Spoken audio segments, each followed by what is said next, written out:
Hello and welcome, everyone. Thank you for joining us today. My name is Laura Shrake. I am the Senior Program Director of Business and Sustainability with the Council of the Great Lakes Region, and it's my pleasure to welcome you today. We have a very informative webinar on the transition to clean energy with a real-time case study from the Great Lakes region being shared with us. To help set the stage, I want to share some numbers with you, highlighting the significance of the Great Lakes region, which holds the largest freshwater system in the world. The Great Lakes contain 20% of the Earth's surface freshwater, sustains life for thousands of species, and provides drinking water for over 40 million Americans and Canadians. The region is home to 107 million people, provides 51 million jobs, and accounts for roughly 50% of all US-Canada bilateral border trade. With those statistics, it is no wonder that the Great Lakes region is referred to as the economic powerhouse of North America. But with the climate crisis and environmental stresses increasing at an alarming pace, the region is under pressure. And we must ensure the sustainability of this mega region that holds so much environmental and economic significance. Knowledge sharing and coordinated action is taking place across borders and across sectors in thinking about the future and positioning the Great Lakes region as a model for the rest of the world. And through the Great Lakes Economic Forum and sector dialogues like today's webinar, the Council of the Great Lakes region is striving to create the most prosperous, innovative, sustainable, and livable region in the world. For those of you who may not yet be familiar with the Council of the Great Lakes region, we are a binational nonprofit organization bringing together leaders of all forms and levels of government, business, academia, and the nonprofit sector in the North American Great Lakes to strengthen the region's long-term competitiveness and sustainability. The Council thinks strategically about the Great Lakes as a shared region and connects diverse interests and perspectives through dialogues to foster region-wide communities of interest and act on common regional challenges.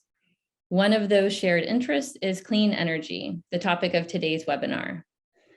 To limit global warming and the impacts of climate change, we know we must start transitioning to a low carbon economy. This requires innovation, collective action, and commitment across all levels of industry and government. From today's panelists, we will hear what one Great Lakes tri-county area in Ontario is doing to foster advancements in clean energy and how they are seizing new opportunities and benefiting from the drive towards a clean energy economy.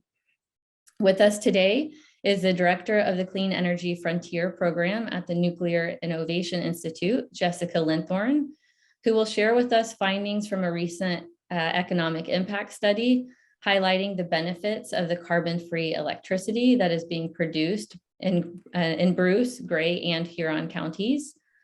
Following her presentation, Jessica will moderate a panel joined by distinguished guests, the City of Owen Sound Mayor Ian Boddy, and Manager of Economic Development and Tourism of Grey County, Steve Furness. Both will provide unique perspectives on the impact of the clean energy transition that they have witnessed from their respective positions in the community.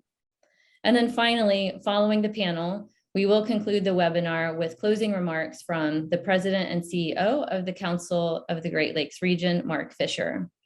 We will try to leave some time toward the end of the panel to discuss or to address audience questions. So if you have questions at any time throughout the program, please do type them in the Zoom Q&A box, and we will try to get to as many of them as we have time for. And with that, it is now my pleasure to hand over to Jessica Linthorne, Director of the Clean Energy Frontier Program for the Nuclear Innovation Institute. Thank you so much. Thank you so much for having me today, and I'm going to share my screen and begin my presentation. I truly appreciate the opportunity to tell you about the program, the Clean Energy Frontier program, and about the Nuclear Innovation Institute and what we are doing as an organization.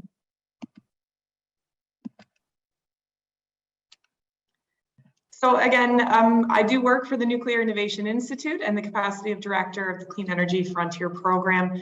And our purpose here at the Nuclear Innovation Institute, the NII, our purpose is to connect and convene. We're a platform for demand-driven innovation in the Canadian nuclear sector. So working closely with our members to find efficiencies, accessing new technologies, and improving performance. We are an independent, not-for-profit organization that stood up in 2020. We're increasing the pace of innovation and we're improving the operational performance in the nuclear industry. Again, as that connector and convener, working with member companies and municipalities as well, working towards that strong focus of raising awareness and improving public education on energy issues through a number of our programs. So as mentioned, we do have founding members, and so the logos of our founding members can be found here on this slide. Nuclear suppliers working closely with Bruce Power as well as we work through the major component replacement here in Bruce County. And like other organizations, we know to measure our success, and we do that by looking at the direct and indirect value delivered to our founding members, and we're moving the needle towards a global clean energy future. Also measuring the social and the economic benefits that we bring to the region. And the latter half of my presentation today will look specifically at that economic benefit of clean energy here in Bruce Grey and Huron counties.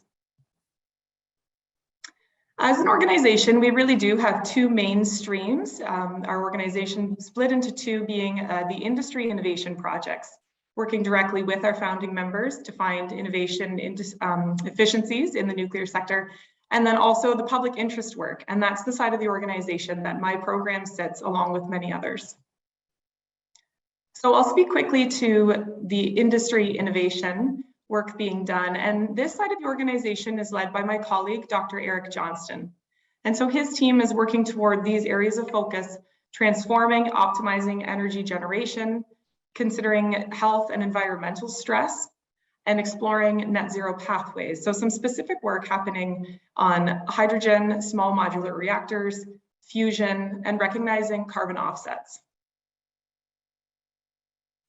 And Dr. Eric Johnston does this with his team and with our friends. We work with a number of organizations. So here's a few logos to give you an idea of some of the partners that we are working with on a variety of projects. Again, to find efficiencies in the way we're doing business in the nuclear sector. And then moving to the next side of the organization, again, where my program sits, is the public interest work.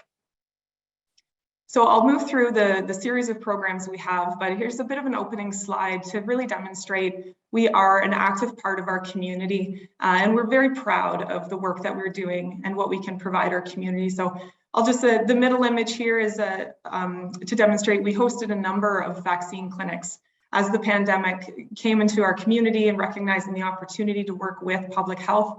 We were proud to open our doors and support the community with both drive-through vaccine clinics and then also having indoor clinics. We provide original research reports to support our community, engage and inform with our municipal elected officials as well, and certainly engaging our youth is a really important part of the work that we do. The NII Explore program is just that. It's right for our students. It's engaging with youth, STEM education. Today, my colleagues are doing some coding in the classroom. My son, who is 12, a couple days ago said, oh, one of the people that you work with at the NII came in and they talked to us about coding. And I'm very proud of the work that the organization does, but especially as we engage our youth, we recognize that in Bruce Grey and Huron, we may not have the same opportunities as other larger urban centers. And so the Explore program is able to come into classrooms, whether it's virtual or in person. We also attend summer camps with different science experiments. So again, engaging our young minds to consider STEM education. The environment at NII is another very important program that Dr. Eric Johnston is closely aligned with, and our partners. I'll give an example of some work being done in this space. Fairy Lake is an inland lake in Southampton, which is in the municipality of Saugeen Shores, again in Bruce County. And so Fairy Lake has had some challenges as a small inland lake. And so the environment at NII team has worked with some researchers to understand the lake and where some of these challenges are coming from, to measure the habitat that is there and to find ways to help that lake be healthier. And they're doing good work. Lots of research continues, and it's the right thing to do for lots of reasons. But again, just very proud of the work that our research teams are doing to help engage and inform how we can support our environment. The Municipal Innovation Council is another program offered through the Nuclear Innovation Institute, and it's led by my colleague, Becky Smith. And so Becky, as the director of the Center for Municipal Innovation, works with 8 municipalities. So you can see the logos below here. They're all within Bruce County, and then Bruce County as well as our upper tier. Again, finding efficiencies in the way they're doing business, recognizing the power of collaboration, the opportunity to leverage funding, to pool those resources, both funding and human resources, to find efficiencies and offer better services to our communities and as organizations. My colleague Chad leads the New Nuclear and Net Zero Partnership Program. This is a relatively new program, and it's completely funded by Bruce Power. So this Bruce Power Center for New Nuclear and Net Zero Partnership has a focus on the Carbon Offset Coalition, a program that has moved forward, and Chad is leading close conversations with the agriculture community. So recognizing that partnership and recognizing the ag community, the agriculture sector is an economic driver in our 3 counties of Bruce Grey and Huron. So continuing positive conversation and doing this work together, raising awareness and leading original research. Recently, my colleague Chad has launched an energy storage report, and you can find that report on our website. It's on the Nuclear Innovation Institute website. It's a really important piece to help the community understand energy storage and why we need energy storage to reach a net zero future. Chad's also working with a number of partners looking at advancing new nuclear technologies such as hydrogen, fusion energy, and again, building off some of the work that's previously been done and moving forward with original work. So really exciting time for Chad Richards and his program. So I'll spend the remainder of my time presenting about the Clean Energy Frontier program. So again, this is the program I'm the proud director of, and it's funded by Bruce County and Bruce Power. I work closely with Grey County, and thank you to Steve Furness for joining us today as the manager of economic development. I work really closely with economic development stakeholders in all 3 counties as we move this initiative forward. We also produce original research, and the image you see here, the plugging in report, this is a report also you can find on our website where we have done some research with Plug and Drive, looking at Southwestern Ontario, understanding what EV drivers need and where they want to charge. And so really interesting original data with some action items for our municipal partners to consider. So this program, it started in 2016, and it was named the Nuclear Economic Development and Innovation Initiative. And in 2016, Bruce Power made a deliberate effort to grow the local supply chain, recognizing that we were beginning the work at Bruce Power, the major component replacement, which is ranked one of the largest infrastructure projects in Canada, that we needed to have this supply chain local. It's the right thing to do for the community. The community is very supportive of the project and the programs that surround, and it's important that these suppliers were close to the site to be able to do this work most efficiently. So this has since evolved into the Clean Energy Frontier program. And when we started this program in 2016, you can see here that we had 13 major suppliers in 1 county. And so fast forward to today, in 2022, we have 62 major suppliers reaching across Bruce Grey and Huron and into Chippewas and Nawash, a Saugeen Ojibwe Nation community. So really proud to see the local supply chain take shape, expand into the region, creating that continuous prosperity for our community, lots of opportunity for our entrepreneurs, housing, wonderful opportunities that we're working together with municipal governments and our economic development stakeholders to ensure that we're able to retain and support these businesses now in their expansion efforts. So the next few slides will look specifically at economic impact data. So we did an economic impact study for Bruce Grey and Huron, specific to Bruce Power and their direct, indirect, and induced effects of the work being done through Bruce Power. So what we found was over $4 billion was contributed to the provincial GDP through Bruce Power and their indirect and induced effects. Just to share a few comparisons here, you can see 3.6 billion aerospace products and parts manufacturing, 2.8 pulp and paper milling, and then 1.5 billion provincial sawmills. Again, this is just to paint the picture, have some comparison from the clean energy sector of Bruce Power, again, including their direct, indirect, and induced over that $4 billion mark. And another comparison when we think about our provincial GDP, right here in Bruce Grey, Huron, we are contributing to the provincial GDP only slightly less than the entire motion picture and video production sector across the province of Ontario. And so again, this is Bruce Power's direct and indirect and induced effects happening in 3 counties. So just an interesting comparison to affirm what we are seeing here in the 3 counties. And I'd like to thank Mayor Boddy for joining us today. And this is a slide I love to talk about with our local elected officials. And so what we do see is, and these numbers are from 2020. So in the year 2020, over $230 million were collected as that municipal government taxation share.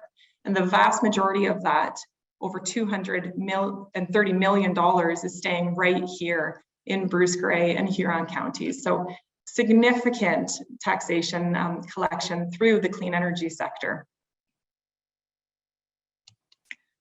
We also had the opportunity to look at the total household spending. And now this spending is a result of the labor income induced by Bruce Power.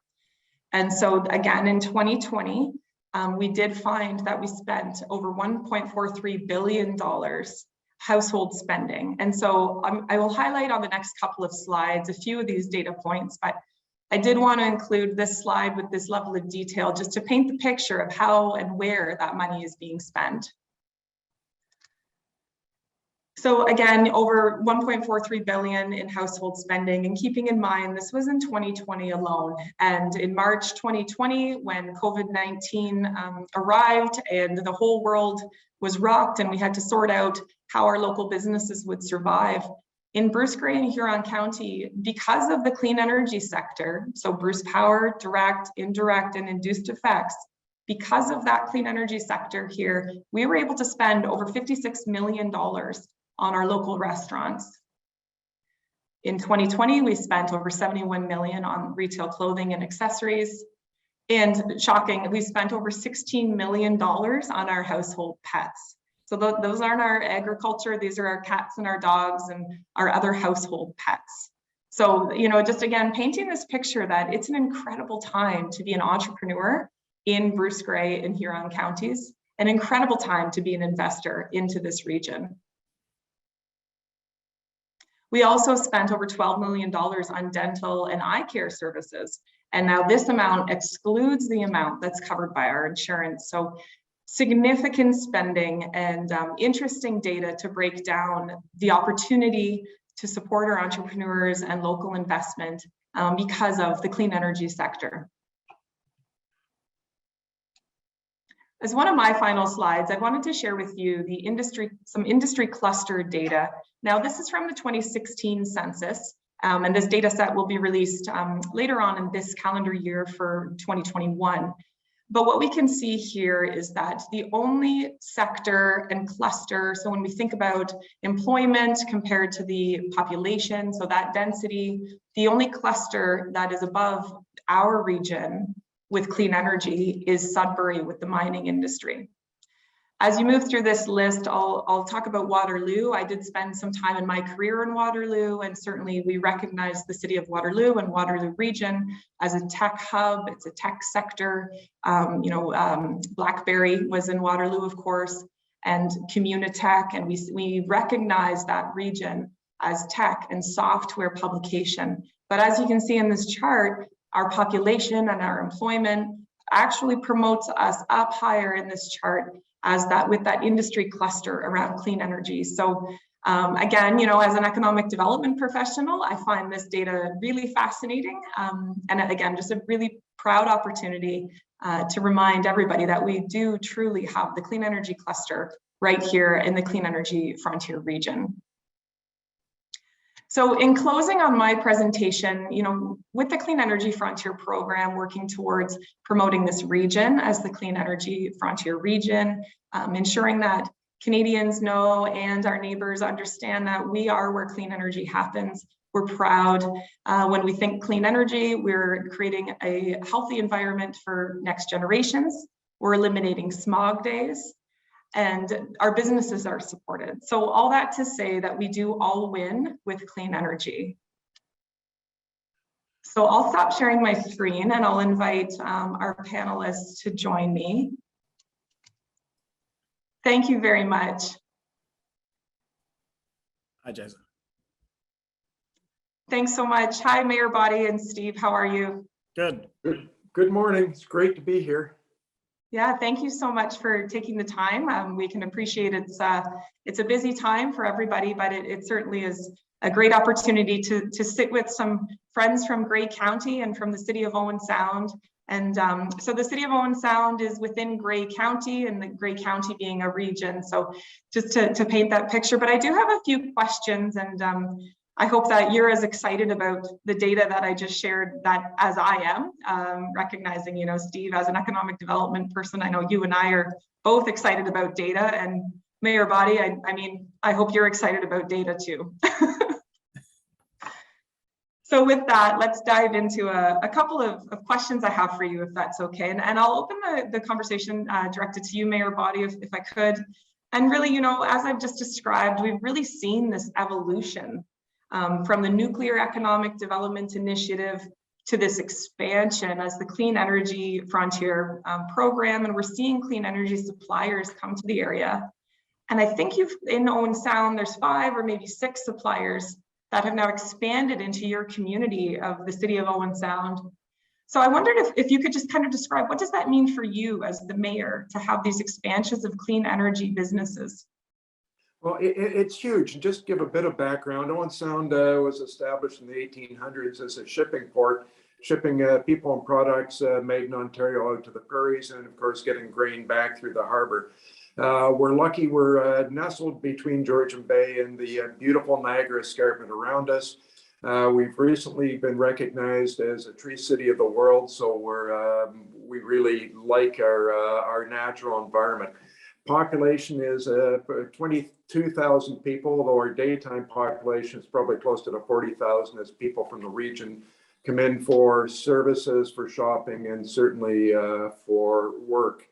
Like many of the municipalities around the Great Lakes over the past years, we've seen a decline in industry. And so, during the 20th century, we became more of an industrial town. In the last few years, we've seen some of the manufacturing leave, and mostly in the auto industry. And that's given us great opportunities because we have vacant industrial land, commercial land, and industrial buildings that are built. So that gives us a great opportunity for the things that we're talking about today. With nuclear power, clean nuclear power, and Bruce Power doing their major component replacement, I think I've actually counted 7 industries that are here. 5 new ones, 2 that steel company and a big manufacturing company that makes like mining and equipment and big hauling equipment that was here before. It's so important for us when you think about the economic spin-off that every dollar that comes into the community probably spends about 3 times. So, it's bringing jobs, it's bringing knowledge, it's bringing technological and innovation development to our community, which is good. It's spinning off into residential investment, attracting new Canadians and new citizens to the area. So local spending, as Jessica hit on, for everybody that earns $1, they go out and buy groceries, and the grocery store owner goes out and buys a new car, or does gardening or whatever, and those dollars spin through the economy, which is really important.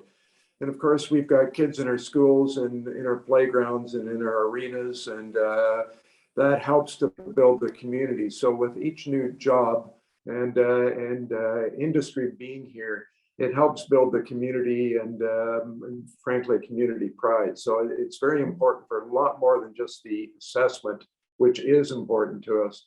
But for the whole region, it's pretty important. So it's great to have Bruce Power in our backyard. That's great, thank you. And maybe thank you for providing some background on the city of Owen Sound. And maybe I'll get Steve. Did you want to give us maybe a quick intro on yourself and a little bit of background on what you do with Grey County? Sure. Thanks, Jessica. And Ian did a great job there. I'm economic development manager for Grey County, I guess economic development and tourism, and was with the city for, I shouldn't admit it, but before websites existed. So I actually saw a lot of the transition Ian talked about. And it is interesting because, what I see in Owen Sound being the regional center of Grey and Bruce, in the sense that that's the main population, but we see lots of network of population centers growing, and we see the drive of Bruce Power. Bruce Power has been here for a long time, and we've seen that economic impact for a long time, but it's great to see the numbers, but a real shift, as you said, in 2016 into diversification. But our economy is quite diversified, and I think it's very important. While it's concentrated, there's a concentration in Bruce and clean energy, there's also a good diversity of economic health in our region. Biggest employment sector is healthcare, and that may be seeing around the region as well. Manufacturing is evolving, as Mayor Boddy talked about. Used to be a lot of auto sector mass production. Now we've moved into precision manufacturing, and that fits really well with where Bruce Power and the supply chain is at. But of course, tourism's big. We got 2.5 million visitors. And if we add in Bruce County, it's a huge number of tourists. I think our next move is to try and get that year round. And of course, the agri-food sector has always been big in our region. And so we want to keep that going. And I think diversity, one of my messages is that diversity is important, and you see it affecting the whole region. So Grey County being about 100,000 plus, and the region all seems to be growing. Owen Sound is going to really grow. Is it 2,000 residential units, Mayor Boddy, on the books or close to that? So that's exciting, because there was a time when we would have high unemployment, no new residential construction, and it was very slow. We've now switched, and I like this problem. I like the problem we're having, and I like the opportunities that the clean energy frontier brings. Oh, that's great. Thanks so much, Steve. And yeah, just to touch on your point around diversity and that diversification of our economy, it's so important. And I mentioned my colleague Chad Richards doing some work with the agriculture community in the ag sector. It's very important. And we recognize the economic drivers in Bruce County. And, I believe similar that when we think about Grey and Huron, we recognize that energy, so nuclear, but also other aspects of energy. And I know, Steve, we're going to talk a little bit about that too. Tourism, certainly, Steve touched on that. And when we look at reports like the Plugging In report, where we talk about electric vehicles, recognizing that that's a tourism opportunity to consider to keep that sector strong, and then agriculture, as mentioned. So we see ag, nuclear, tourism as the main economic drivers in this this region. So thanks, that's a great point, Steve. I do appreciate you bringing that forward. And so actually, the theme of diversity too, and celebrating and working with others. Mayor Boddy, I wanted to ask you about Makwaka Hill. And so I recognize that there's a collaborative effort, Makwaka Hill, and they've opened up a shop in Owen Sound, creating jobs, repurposing an old space, which is always nice to see that happening. Can you tell us a little bit more about that group, or what that collaboration means for the city of Owen Sound? Makwaka Hill, or Call as they pronounce it, is pretty impressive. They just opened in October. Fabricating a machine shop. It is a partnership between the Indigenous-owned company, Makwa Developments, I think. Looking for my notes, but two gentlemen in particular that had construction contracts with Bruce Power, and then joined up with Makwa Cahill to do manufacturing. They're really into trying to develop skills and develop job opportunities. So they're working with the high school to do co-ops to try and get kids interested in the machine shop side of things right off the bat and get them started early. And you know, this week they had a great announcement that they've entered into an agreement with the TC Energy Pump Storage, which is a project that is being proposed just a little bit east of us in the national defense property and around Meaford that will pump storage. You know, we're going to probably hit on energy storage where there's surplus generated at night, and during the day we've got demand. So it's an opportunity to store energy, as is hydrogen. So Makwa Call just signed an agreement with TC Energy to review the proposed pump storage project and start already. So, you know, another opportunity for local industry. So it's pretty neat to have it here. We've got very much our region was a Saugeen Ojibwe Nation that was there for obviously a long time before we were here. And we really appreciate our relationship that we have with the Saugeen Ojibwe Nation, and to see projects like this happening in our community and with the support of Bruce Power. And I think it's going to be really exciting. Oh, that's great. Yeah, thank you so much for that. What an exciting announcement too regarding TC Energy. The energy storage report, I did mention that report. You can find it on our website, and it's a really great, easy to read report. And as someone without that technical background on, you know, storage and major construction projects, it's a report that helped me understand clean energy, energy storage, and why we need that to work toward a net zero future. So just wanted to make that little, you know, again, another plug to the audience that if you're interested in learning more about energy storage, that report is a great place to start. Steve, I have a question for you. So all of this is really exciting, and you know, it's exciting for the city of Owen Sound, it's exciting for the entire county and the clean energy frontier region, certainly. But yourself as an economic development professional, I'm sure you're very excited. And the expansion of clean energy sector into Grey County itself, there's some interesting stuff happening. Can you tell me, you know, what does clean energy mean to you in Grey County?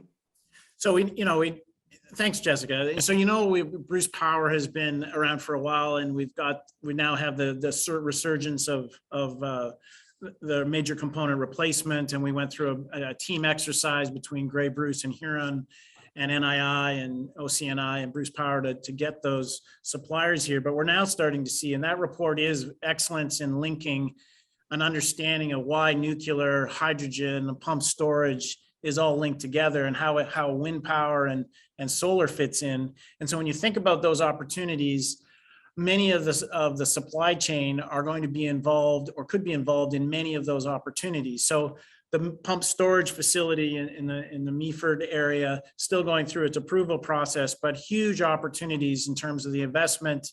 And, you know, just as an example there, they're going to be doing some tunneling.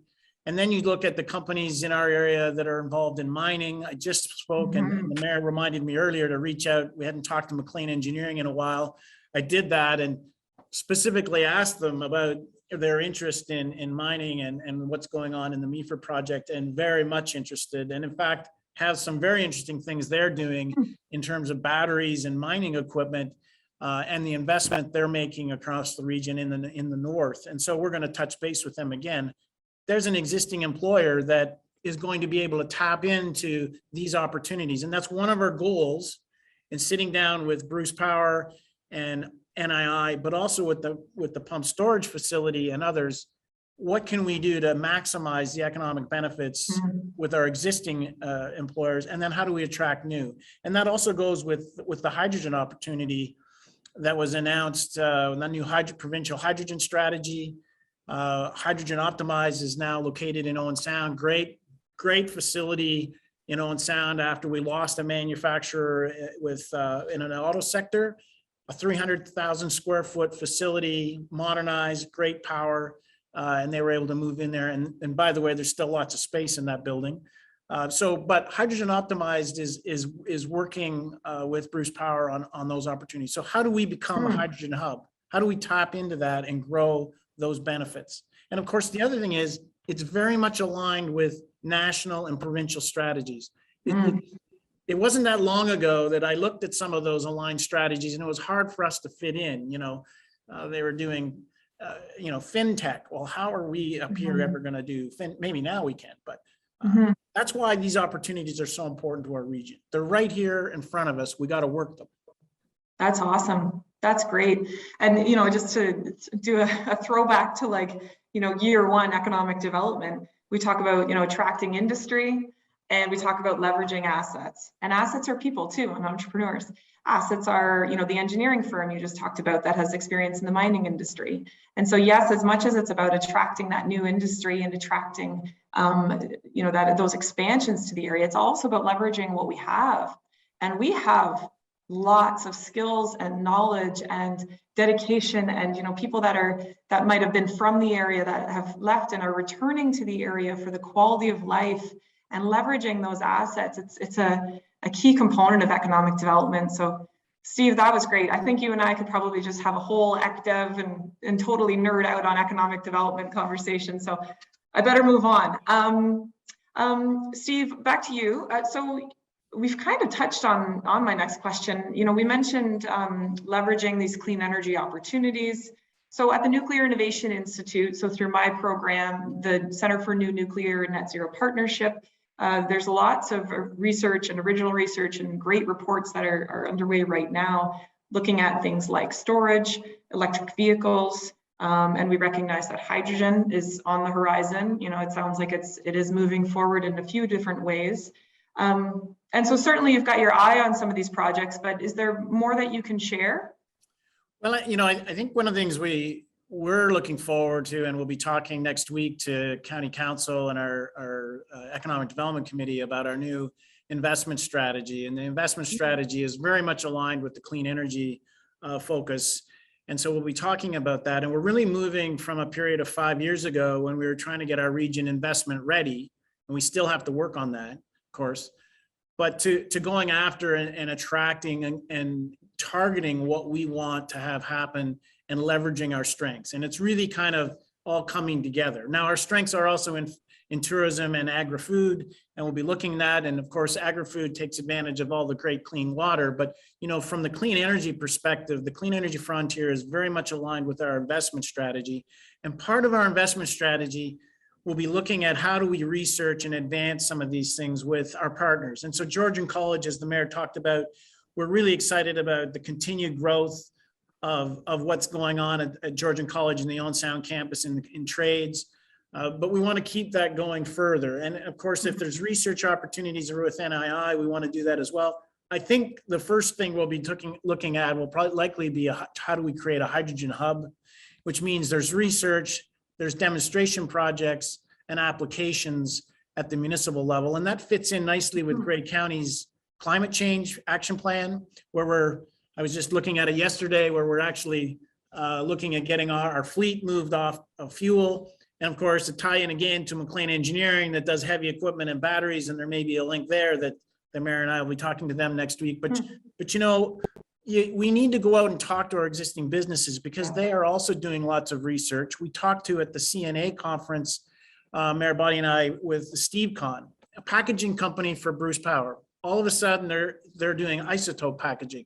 That's another whole benefit from the nuclear side, medical research around isotopes and where that could go. So there's almost so many opportunities, but we'll have to drill down. We can't do everything, as the mayor said, and pick our focuses and work with our partners. So again, economic development is not doing it alone, doing it all together, and the region wins. Yeah, that's great. All of that is so interesting. The investment strategy. Earlier, you mentioned about, starting to see, and I don't remember how you worded it, but it was, you're starting to see yourself in some of these provincial and federal strategies, right? And that's really important too. So to have that strategic vision and understand where there's opportunity to collaborate, like we're doing with the Clean Energy Frontier program, The best part of my job is the collaboration and working with people like you, Steve, in the economic development realm, and then also working with elected officials like Mayor Boddy to make sure that we are moving forward with a strong message about the clean energy opportunities that exist here. This is like the most wonderful economic development conversation. So thank you so much for that. I'm just looking at my notes. I think we covered lots. Mayor Boddy, you must be really proud of the work that's happening in the city of Owen Sound, but then Grey County as well. Partially proud, but even more excited about what's coming in the future.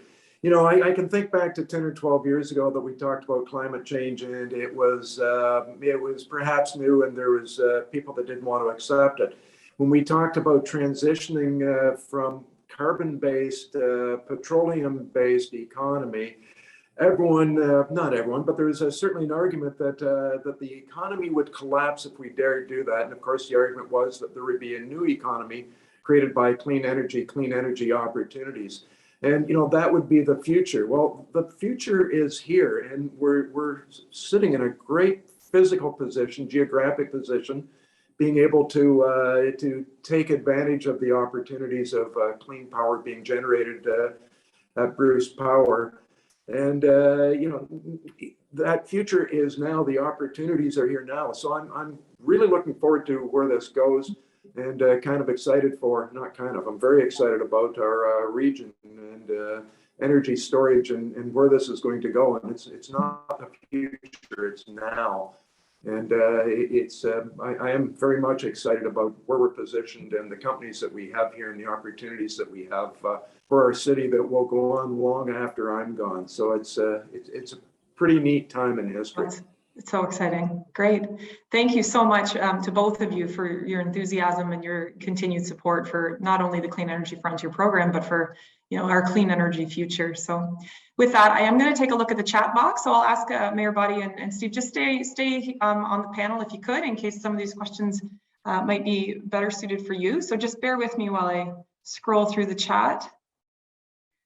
So it looks like, there's a shout out to Becky Smith, my colleague who leads municipal innovation, saying she's phenomenal. She is. She's wonderful. So thanks for that. I'll make sure to share that with her. There's a comment, love Owen Sound. So yeah, so do I. So Mayor Boddy likes that one, I'm sure. So the question is, do you see a role for transmission investment in your clean energy plans? So I can talk a little bit about this, and I'm sure Mayor Boddy gave you the thumbs up on the Love Owen Sound comment, so that's great. Transmission is critical, and thankfully the Bruce to Milton line directly connects the clean electricity generation in our region to major centers in the province. And so as we electrify our economy and continue to do so, there's potential future assets will come online, and we'll need to connect those sources to our grid. So I hope that answers your question around transmission, but yes, lots to, again, that strategic vision and working collaboratively to understand how things move forward. Let's just take another look here. So there's lots of dialogue back and forth, and I appreciate so much around waste and opportunities for waste. Sorry, just bear with me. It's hard to keep up on all the conversation while we're presenting. Yeah, so okay, there is some conversation certainly around nuclear waste. So the Nuclear Waste Management Organization is working on that side of nuclear and what's required for that waste. But what I can comment is on the economic side of waste, the Deep Geological Repository, which there's 2 potential sites, one of them being right here in the Clean Energy Frontier region. The DGR, Deep Geological Repository, would have an economic impact, an economic development opportunity in our region of $23 billion infrastructure project. So significant opportunity, and lots of work being done certainly on what that means and how that happens. So I would invite you, if you're curious on waste or the DGR project, a Nuclear Waste Management Organization is the right group to connect with. Just taking another look at some of these questions here. SMR, small modular reactors. Yeah, absolutely. It's a new opportunity, certainly, to work toward our clean energy future. So OPG, Ontario Power Generation, is advancing Canada's first commercial grid scale SMR, small modular reactor, which is projected to be completed as early as 2028. So advances in micro reactors like Westinghouse's eVinci reactor is also, that's very exciting. And Westinghouse does have a presence here in the clean energy frontier region. The fact is that we need a lot more clean electricity. So we need all types of generation to succeed, really. So, so thanks for that comment and question regarding SMRs. There is a question about my presentation and slides. Yes, certainly we can make sure that, that the slides, the presentation are shared with the audience. So thank you very much. I'm just having a quick look. Thanks for sharing the link to the NWMO. Wonderful. I think I made it to the end of the chat box. So thank you so very much. Mayor Boddy, thanks for taking the time out of your day today. And Steve, you as well. I do really appreciate the continued support and collaborative effort. Great. And so with that, I'd like to pass this presentation to Mark Fisher. And so Mark is the President and CEO of the Council of the Great Lakes Region. Mark, over to you, and thank you very much for having us join the presentation today. Well, great. Thank you, Jessica, on behalf of the Council of the Great Lakes Region. Thank you for the Nuclear Innovation Institute for co-hosting this presentation today, this very thoughtful discussion. Thank you, Mayor Boddy, for joining us. And thank you, Steve Furness, for joining us as well. It's always interesting to see what's going on in the Bruce Bray Huron County area of Ontario, and it's I'm always impressed. This part of Ontario is always thinking big, and obviously Bruce Power has been able to enable that in so many different ways, and now with the Nuclear Innovation Institute. So thank you for that. And I also think it's important as part of this discussion just to remember that when we think about the Great Lakes region across 8 states, New York to Minnesota, but also Ontario and Quebec, you know, as Laura mentioned off the top, it is a massive economy, a significant region to both countries, to North America. It is home to 107 million people. It is a large industrial base. And as a result of that, you know, this traditionally has been a very energy intensive region. So when we think about, you know, the pressures of climate change, when we think about our energy future, nuclear power is obviously a critical part, I think, of our future, and how do we keep our air clean? Right now, nuclear power generates roughly 30% of the electricity for the entire region, and about 50% of the emissions-free electricity generated in the region, making it obviously an essential source of reliable and affordable clean electricity. You know, this type of electricity production, you know, annually avoids roughly 250 million metric tons of CO2 in the air, which from an equivalency standpoint is the same as removing over 52 million passenger cars from the road. You know, as Jessica talked about in her presentation, you know, this sector is a significant economic driver. You know, we have roughly 55 nuclear units operating across the Great Lakes region. Admittedly, on the US side, some of those assets might be coming offline. There is discussions about refurbing them, perhaps looking at new builds around SMRs and other capacities.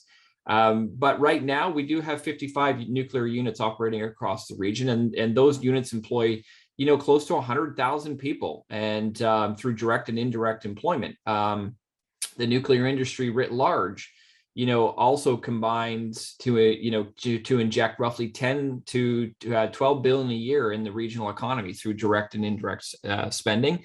And over 90% of this spending is done within each of the facilities' own region. And so, you know, Jessica just highlighted the amount of investment that's going into this part of Ontario around Bruce Power. And so when we think about the region and its economy and its energy transition, nuclear, for me at least, is very much, you know, part of the conversation. It needs to be part of the conversation, in addition to how we think about, you know, other energy sources going forward. And with that, I just want to thank Jessica again, and Mayor Boddy and Steve for joining us. This is just the start, I think, of a very important and big conversation in the Great Lakes region. I want to thank Bruce Power for being a founding supporter of the Council of the Great Lakes region almost since day one. I want to thank Ontario Power Generation as well and the Canadian Nuclear Association for supporting our work along the way. And in terms of next steps, please join us at our upcoming Great Lakes Economic Forum, which is going to be taking place in person in Chicago from June 26th to 28th. It's the first time since 2019 we'll be able to get back to in person, where we'll continue the conversation about the region's clean energy transition and so many more economic environmental issues facing this important region. So again, thank you for joining us today. Thank you, Jessica and the Nuclear Innovation Institute for supporting this conversation. And we look forward to seeing you at future virtual Great Lakes Economic Forum events and hopefully at our in-person event in Chicago this June. You can learn more about us at councilofthegreatlakesregion.org and more about the Economic Forum at greatlakeseconomicforum.com. Thank you again for joining us and really appreciated your attendance today. Thanks, everyone.